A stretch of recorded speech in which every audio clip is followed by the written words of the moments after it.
How to sync Outlook contacts with Android phone. Hello everyone, welcome to this channel. I'm Emily and I'm here to help you out today. So without any delay, let's get started. So first of all, let's make sure that we have the latest version of Microsoft Outlook application over here. So as you can see, there is no option of update over here that's available. So it means we have the latest version of the Microsoft Outlook application.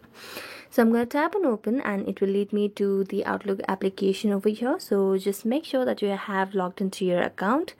After logging into your account, tap on the Gmail icon or the Google icon over here at the top left corner. Then tap on the gear icon at the bottom left corner over here, which is the settings icon.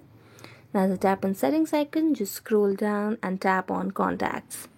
So here you can see three options: swipe options, sort by, and sync contacts. Just tap on sync contacts and toggle this on, and this way you'll be able to sync Outlook contacts with Android phone. So thank you so much for watching this video. See you next time.